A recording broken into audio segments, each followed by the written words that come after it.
Hello, everyone. Welcome to today's session. Let's get underway here. Start out here with, I'm actually going to jump over to S&P 500. We'll jump into current market conditions, talk a little bit about that. Had a CPI number this morning, which was a little bit higher than markets had anticipated. I didn't look at the exact number, so I'm not entirely sure. I had some meetings this morning, but we definitely are seeing, we saw some sell-off here on SPY, and at least we're seeing a little bit of a rally right here. We can see that a little bit of that tail bar, bottoming tail bar. Let me pull in my drawing tool right here, and so we'll see where markets ultimately finish up. You've got this move right here, and markets are sitting, S&P 500 sitting right at all-time highs or about to break out into all-time highs, and Dow, NASDAQ have already been there. NASDAQ continuing that uptrend. It's approaching that upper level. So if we see that markets actually retrace and can hold this rally and potentially even close higher going into the day, look at these candlesticks, we're still slightly red, but if they can get up above this open level, get a little white body up above that, and this is all bottoming tail bar, we could see some continuation on that. If it fades into the close here and we end up with maybe a bearish engulfing type bar, an engulfing bar is when you have an up day and then you have another day which gaps higher and then sells off and then closes lower, and then this is a red day. If that happens right here, that could send us back down again and retest some of these lows. We'll see. But I think the markets still want to go higher. You're getting that buying into the dips right here, and that is ultimately, as of right now, as of this moment, holding up right here. We do have S&P 500, which has moved back up into that momentum zone. 70 or higher puts us back into this box right here, and so we're seeing that with S&P. Now, one of the major, we've got a couple of issues here. One is we come back to buy-sell ratio, and we've got our buy-sell ratio, which is still above 1, which is fine. We've retraced, which is also good for the market as a whole. But whether or not we're going to cross over and go back to a less than 1 on the market as a whole, that could be in play right here. As I've mentioned before, when we reach these upper levels, it just takes a lot of time, and sometimes it creates a lot of frustration of volatility, ups and downs and sideways, especially when we've experienced a nice rally like we have. If we come back to S&P 500 and we look at this overall uptrend, I don't know why it's my entire network, I realized, and I've got to figure something out. It's on a couple of different locations, but nonetheless, it's when we have this kind of an experience and things are working, we sometimes, oh, there it goes. We sometimes forget about the counter trend move and the retracement that we're going through, just like when we're in a retracement. Let me move this out. Sorry about that. Let me start that line of thinking over again. When we're in an uptrend like this, or an uptrend like this, and things have been working, and then maybe some of the trades aren't working. We get stopped out, or various things start to happen at a portfolio level. Then we get frustrated because we want it to continue to feel like it did, yet it may be reversing into a counter trend. Or when we're dealing with this, these are extremely frustrating when we're trying to go bullish long because it's just a downtrend. So we've had a really nice uptrend, but we're at the upper range of that uptrend. The good part is we have had some time here. We have this uptrend, it retraced it, it tested this level that it was at before. And so a breakout actually could be significant because it creates another floor. If we can get up above that level, then if we retrace, it might create some support along this floor now, and then start to move higher. So as we stair step up through these different levels, then it creates a more bullish structure, price structure, and we definitely have a bullish price structure.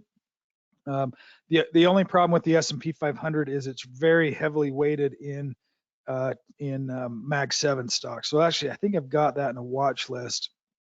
Mag 7, the Magnificent 7, Tesla, Google, Amazon, Apple, Meta, Microsoft, NVIDIA. They call those the Mag 7 or the Magnificent 7.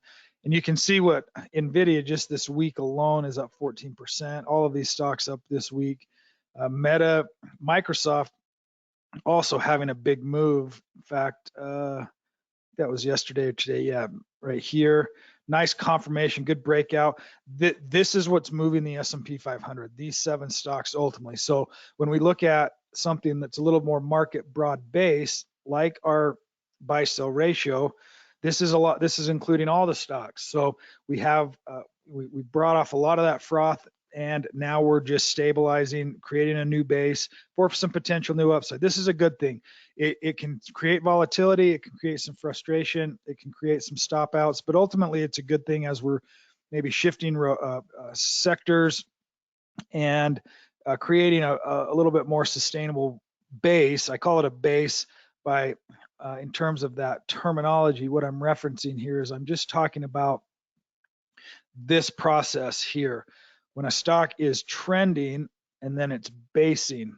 So it's just consolidating all of that move. It just takes time because there's no new demand that's super excited about the market, and there's nobody that's really interested in selling what they've got right now either. So you end up creating these bases, and it creates a location of volatility because nobody wants to sell yet.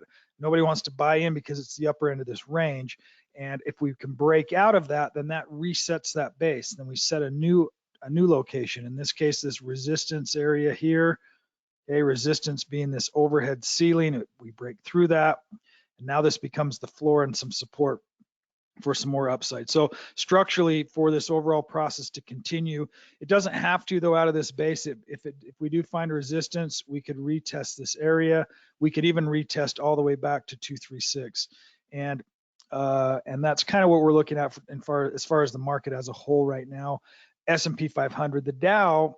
If we go to DIA, the Dow's had a really nice run up. In fact, it's been the strongest rally of the S&P, the Dow, and the NASDAQ. Dow stocks really just doing well during this overall uptrend. So in terms of an overall bias, we're still in an overall uptrend. In fact, let's look at that direction alerts. We're in a bullish and a bull market. I've got a chart issue right here. I've got to figure that out once we finish up here. But I'll show you a different version of that chart. We've got breadth that's moved to the upside, and sentiment also to the upside. So we're now bullishly trending again with bullish sentiment and bullish breadth. The bullish breadth becomes a problem when it starts to reverse. But think of this right now as, all of these stocks, a large percentage of these stocks that are in uptrends, for them to reverse entirely, that certainly does happen. But the vast majority now, they can afford to retrace or move back down a little bit and then have a bounce. So these are certainly buy the dip locations still, but we haven't really been having very many dips. But we did have one just in this last few days, so it's obviously being bought into. We'll see if we get some continuation on that price activity. Also, if we take a look at sectors, we're starting to see a little bit of a shift here. We have, the bulk of these upper 4, which are all defensive stocks or defensive sectors: healthcare, utilities, consumer goods. You think about defense; they're not defense sectors; they're defensive sectors against market downturns or economic downturns. Defensive money will move into these defensive sectors: healthcare, utilities, consumer goods, because you think about what these products are. Healthcare, we all need it, whether we're in a recession or not. We're going to continue to use it and pay for it. Utilities, whether we're in a recession or not, we have to keep the gas on, we have to keep the lights on. So those are considered defensive because they're core to our consumption, our monthly consumption. We have to have these things. And then consumer goods, we've got to buy toilet paper and toothpaste and soap and those type of items. So again, that's the theory behind why money moves into these versus anything that's super speculative or like real estate or technology. Real estate's very interest rate sensitive. And so we're, this really holds to what the theoretical side of things also says, which is entirely normal right here at these levels. Okay, some commodities. If we take a look at gold, gold has it's dipping back a little bit today. It's right in this upper price range. This 236 momentum zone is wanting to hold. We'll see if we get a bit of a rally here towards the end of the day, and if it can hold up above that. If not, gold may make a retest back to that 185. Still in an overall uptrend, but just pausing some of that uptrend right here. These levels may come into play. And until they do, until you see some confirmation back to the upside, then I'd sit tight. If you're in gold already, I would just continue to hold on to those, because we've got a lot of support areas here, and then again here, and then one of those two areas I'd watch to see if those hold. If they don't, then you've got another significant support level right at the 50% retracement, 50% retracement of this high and this low for gold itself. And that's always right now it's in such a good uptrend. It's always a good place to have some money in some gold. It acts as kind of a recession-proof type of asset class. We've also seen, and I just noticed this, I actually noticed this on the indexes market trend and then sentiment. Natural gas had a massive spike up here. So if we go back and we look at the actual price pattern on natural gas, it's had a pretty big bottom. Let me move some of this stuff here. So it's from 450 up to 6. So natural gas has had a pretty big sell-off, but now it's rallying back up again. Could use a retracement. Doesn't necessarily mean anything other than it's deeply oversold and due for an uptrend. It may mean that our heating bills go up just a little bit here as well for those that you're utilizing natural gas. But you can see what natural gas has done in the last 2 years, just really in a nasty downtrend. So it can and has definitely a lot of room to the upside, but it's happening pretty quickly right here. UNG is a symbol for natural gas. That's the ETF. Again, whether or not that's of value or not, at least I thought it was interesting that we're getting a sharp move back up in natural gas, where oil is pulling back. We look at the sectors here and we go to commodities, we go to USO, see what it's doing here today. Yeah, still in this overall downtrend. Now you've got this 6-month time frame where the Fibonacci tool here is snapping to these two highs and lows. So the time frame for 6 months is this downtrend, which means the bias is bearish. Anything it runs into, this is a counter trend. Just like this is now a counter trend, you can see the resistance. So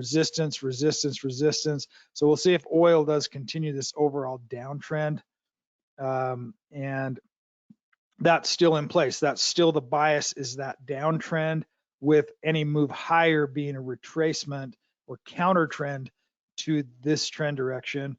Just like this is now counter trend and the bias is this direction. So when you're analyzing your trades, the first process is, what's the bias? What's the overall direction that I should be analyzing? If it's the market as a whole, you've got multiple tools to be able to do that, whether it's sentiment, whether it's buy-sell ratio, whether it's direction alerts, to say, okay, my biases should be bullish in an uptrend, and whether or not we're at extreme to that upside or not, then that changes slightly the bias.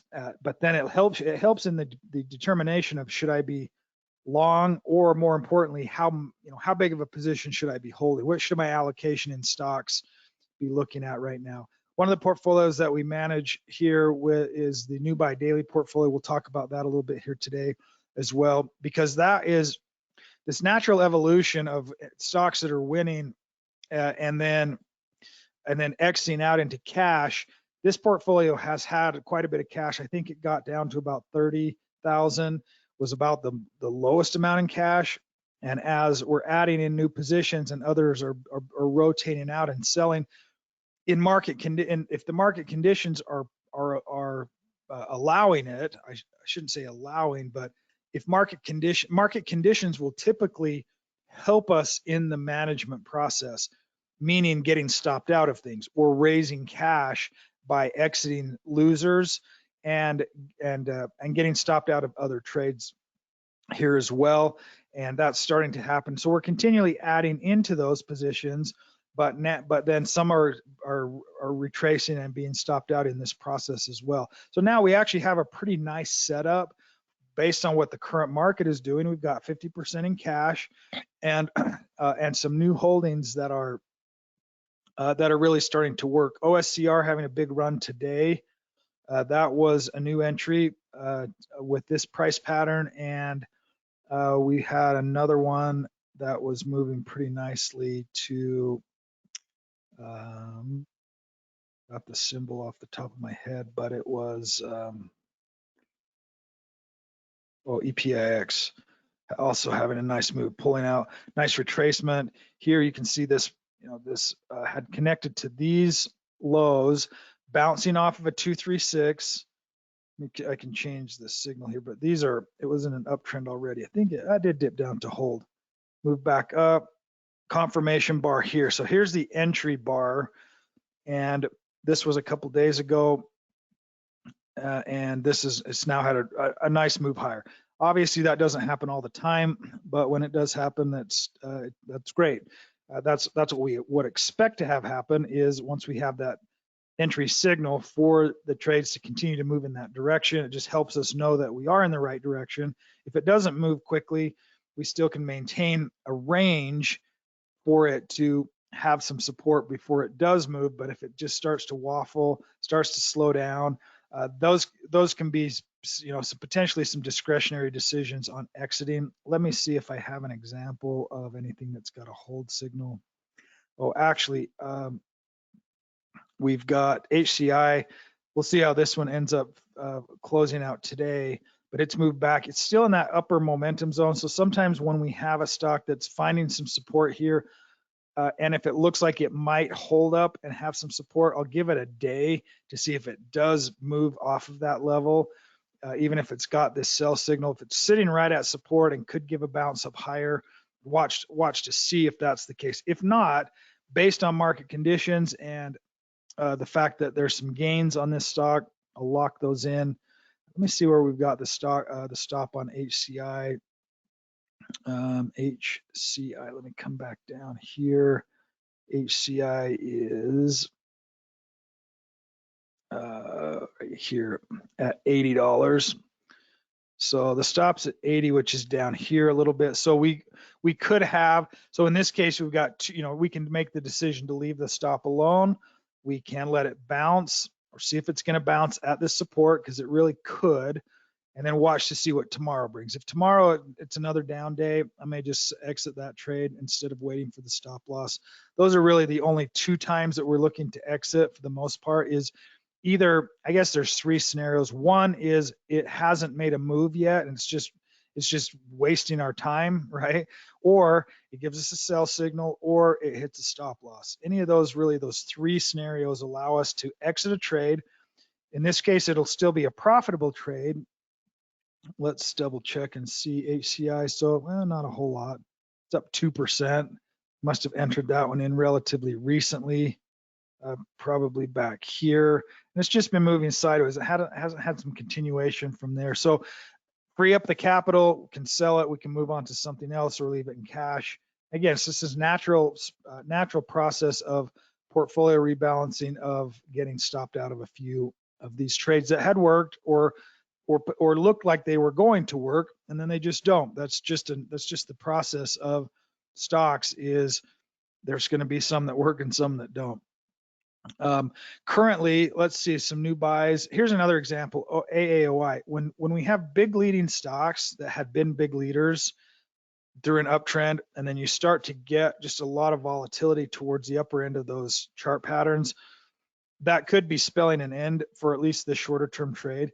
For whatever reason, there was big selling on big volume today. We'll see if that holds. If it could hold this 382 level and then maybe find some support, it's got some work to do now to move back up again. But these are, these muscle stock groups, when markets start to reverse, they get hit pretty hard. So we definitely want to make sure we're managing stop losses, managing position sizes on any new trades at the upper end of this market rally that we've got right now.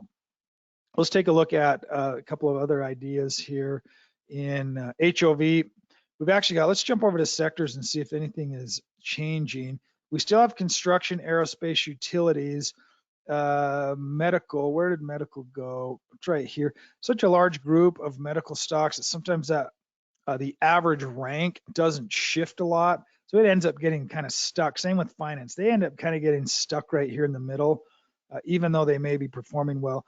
But this medical sector is an interesting one to go through because we're seeing a rally in medical stocks. There's a lot of different opportunities, but there may be too many. Like there's 243 biomed stocks in here to go through and look at. You've got outpatient and home care. You've got large cap pharma. You've got nursing homes. You've got hospitals. You've got drugs. You've got medical instruments. This 46, this medical instruments. We've got a couple of trades in here. We've got this one, MPC. This has been a nice move higher. So as you're looking through and saying, well, which sectors are moving and well, which stocks do I want to focus on inside of that sector? You can simply go into that group. You can click on the drop down. Again, you could sort the entire group and see which ones pull up to the top. AM. I think this one had a big gap higher. I think there was a buyout bid for this stock. I'm not entirely sure actually on that one, but this will give you the entire group of those stocks and you can see which ones are working the best, which ones are leading, or you can break that down even more so by saying, here are my medical stocks as a group. Where'd that go? Medical. But now here are the industries inside of that sector. Generic drugs, they've been doing pretty well here as recently. CBay. This one actually has been a really solid stock. You can see how smooth those price patterns are. Those are nice ones to also consider when you have a stock that rallies, breaks out, retests, breaks out, retests, breaks out, retests. Okay, this is that process. This is what we want to see. Is we want to see that stair stepping, retest it, break out, retest it, and eventually that pattern ends and the trend reverses. But as long as that's continuing to work that direction, then those become good stocks to add into a watch list and ultimately consider once you have either a new buy confirmation or support area. In some cases, when you have a stock in this muscle stock group, it may never go back to a hold. So sometimes it won't show up in any new scans because the new scans are going to be focused on stocks that are giving a new signal. So one of the ways to get around that is to look to see which muscle stock group are not extreme and are not a hold, but they're in this buy zone, but they're not extreme. So one of the ways to do that is if you set your screen criteria here. Let's see if I have any set up. Muscle stocks not extreme. I do have this set up. So let's look at this. So here you can set your share price at 3, minimum market cap at whatever you want. This is pretty low. I've got most stocks in there. If I wanted less volatile stocks, I may bump that up. If I bump this up to 250 million and went from 72 to 58. Okay, so that's going to remove a few of those stocks. But notice that on some of these stocks, in fact, I'm actually going to save that and go in here. So this obviously is as of the screen update from yesterday. So once that updates, this is going to be gone today, meaning that all of the scan updates happen at end of day. So it's got a nightly update, and then this is today's activity right here. So now I can go into my save scans and I can pull in muscle stocks not extreme. That's the first one on the list. Obviously not going to use that one. This one we may consider here as well when you're looking to say, what's a highly ranked muscle stock? I'd want to find out what the gap here was. It's a medical biotech pharmaceutical, so probably some type of an approval, or that's typically the case. But now you're getting a bounce at the 236 and you're getting a hammer pattern. So you're getting this support pattern, but it's not a new entry yet. It hadn't moved from hold to buy, but it still could be an entry at this location. So if you're looking for some of these high flying stocks that have high ranks, but they haven't moved from hold to buy, then this becomes a quick way to be able to scan for some of those type of stocks as well. Let's see if we've got anything that is interesting, at least as of yet. Yes, these biomed, when they have these sharp run-ups like this, they're extremely volatile. So we can certainly catch them on the upside, but just certainly being aware of the amount of volatility that they bring. MARA, this is another one here that big volatility, big run up, lots of consolidation right here, and getting some retracement back down again. A breakout on AUTL. TAST, this has been kind of floundering around here a little bit, but looking a little bit more solid. Oops, what have I done here? Let me go see if we can pick up here. ANF, Abercrombie Fitch, this has been just a really, really great stock, really smooth stock moving higher. But what I'm looking for is, here's another example. We didn't get a hold, but it has moved. It's now up above this support line, and it's pulling back. It's finding support, the rally and the retest. Okay, so we can still look for those entry opportunities inside of a buy zone if we want to, without necessarily having to wait for a hold to a buy. I hope I was able to articulate that. It felt like it came out very, very awkward. Here's another example. OSCR, this was one, the entry today was this retracement and this candlestick and this amount of volume. Even though this was the signal 2 days ago, if you had come across this stock today, which is one thing that I scan for and I look for, is I want to see that. I want to see support, confirmation, volume at a certain location. And they have very high probability. That's a very high probability trade setup when that does happen, especially if it's a high ranking stock and it's pulling back and it's giving you that support area and then it's breaking out. Those are good ones to also be considering. Let's see if we've got any others. There's still a lot of good looking stocks in here, good looking patterns. We'll see if some of these continue. These are stocks like this one, BMEA. Those are tough to trade and a little bit nerve wracking. Some white knuckle trading on some of those.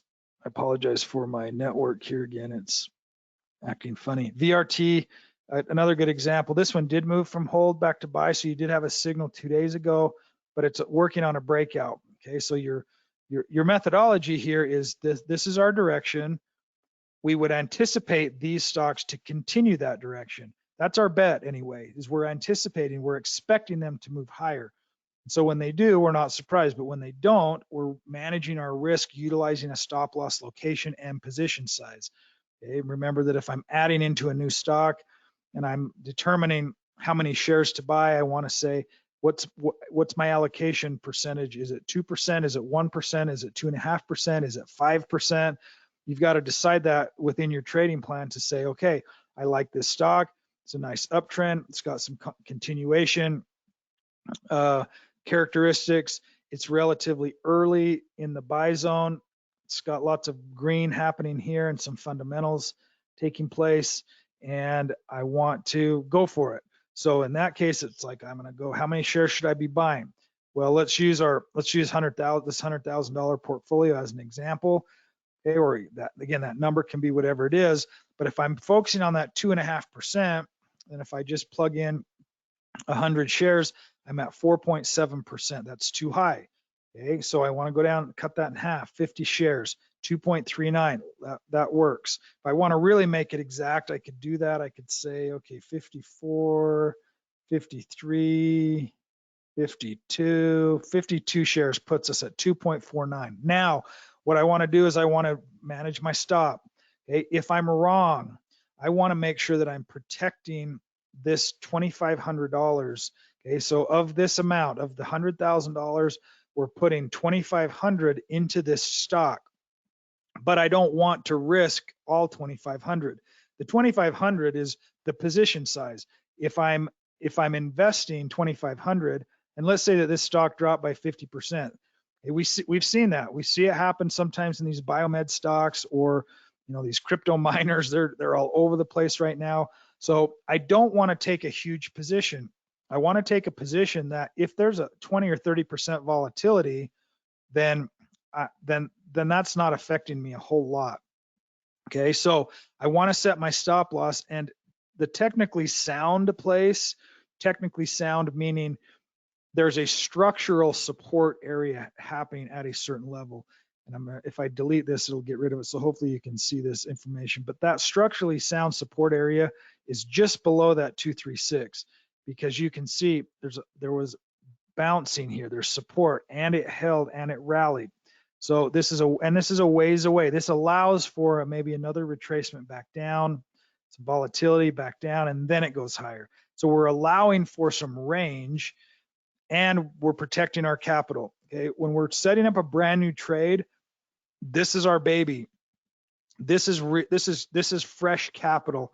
This is I just worked my job and I earned this money. This is my money. I don't want to lose it, or I don't want to risk, or I want to know exactly what my risk is. Once this starts to move higher and we have profits, we can change the way that we're adjusting those stops slightly, because now it's house money, now it's profits, but this initial amount is capital. We don't want to put much at risk. So the way to do that initially is to create a stop loss location. So let's see what this does. If we do, let's just go all the way down here to 42.50, just for a round number, 42.50, and see where that puts us. So 42.50 as a stop puts us at 0.36. Okay, that's also acceptable, maybe a tiny bit higher. So if we went 42.75, that puts us at 0.35. If I go all the way up and go to 43, which I think we could still do, 0.34. So 43 at 44.30, let's keep it at 43. So now that's my setup. Now I'm ready. Now I pull the trigger and I hit buy. Okay, if I saw this stock, I liked it, I wanted to add it to my portfolio, and I'm going to enter into it at this location because it's a strong strong stock in a good uptrend. It's early in the buy zone, and it's in the the technology or medical sector that I want to focus on. And now I know that if I'm wrong, I'm going to lose $348. I shouldn't even say it like that, because I don't like that, saying if I'm wrong, because right and wrong, it adds emotion. It adds emotion to the trades. It's just simply a function of, it's a cost of trading. It's a cost of doing business. And if we think of this portfolio as our business and it's earning us money, okay, this sometimes is just the cost of learning that this stock wasn't going to work. Okay, we're not going to know that any other way. It's just the cost of knowing that that trend is going to fail, or that trend did fail. It didn't do what we wanted it to do, so we're going to fire it. Okay, we're going to get rid of it, and we're going to exit out. We're going to move on to something else that may work for us. That's really all we're thinking about these stocks. Is we're thinking about these stocks as workers. Okay, they go out and they do something for us, and that is they grow our capital. And when they don't grow our capital, then we get rid of them. Okay, we don't have to tie anything else to that. We don't have to tie, well, this stock is doing this and that, and the economy is doing this and that, and Venus is in retrograde and Mercury is in whatever. Like we don't have to add a whole lot of other pieces to this puzzle, other than the fact that we know what our edge is. Our edge is the fact that we're using momentum style trading. We know it's a strong stock because it's proven itself to be a strong stock already. Let me get rid of this. It's proven that it is a strong stock because it is moving this direction. Okay, and the path of least resistance is still this way. The path of more resistance is here. Here's resistance, here's resistance, here's resistance, here's resistance, where it could rally, it could rally, it could rally. Okay, that is if it's dropping, but we don't want to wait around and see. Once we reach one of these levels, we're like, is it working? Well, no, because why isn't it working? Well, it broke through our level that we had to put our line in the sand at $43, and we said, if it does that, something is not working. Maybe it turns out to do this, and then maybe it does reverse and head back up. We can always re-enter something that doesn't work. So making sure that our capital is preserved. We know what our risk profile is so that we've got $300 at risk. We enter into this trade and then we go golfing, okay, or we go do something else. We don't want to spend too much time staring at the chart, because once we're in the trade, staring at the chart doesn't do anything, doesn't make it go higher, it doesn't make it go lower. It's going to do what it's going to do. And so we just have to make sure we are prepared to either profit or cut the loss. And over time, we're going to have enough winners and big enough winners that we're going to be profiting over time, where we're cutting those losers quickly. We've set up proper position sizing. We know which stocks we're looking for. Market conditions are working, and away we go. Okay, so that's a little bit more of the structural process of the entry, and this could be for any stock in this system. Just depends on what you're using. In this case, I want to choose high-ranking stocks above 90 ideally, because those are the ones that have all the eyeballs. Those are the ones that have all the momentum. Those are the ones that have everybody looking at them. And these are typically companies that are working. These are the stocks and companies that are profitable or anticipated to be profitable. Or again, stocks always come down to profits. And if the stock is profitable, or the company is profitable, or it's anticipated to do so, the stock price is going to go higher. If there's uncertainty, or it's weak, or they're losing market share, or whatever the case might be, the stock price is going to reflect that, because investors are buying the future. They're not buying what's happening right now. They're buying in anticipation that the stock is going, or the company is going to continue to do what it has been doing, and it's ultimately going to be higher at the end of the day. So I think I'm going to end on that note. I appreciate everybody's time and effort today, and have a fantastic day. We'll see you next time. Bye now.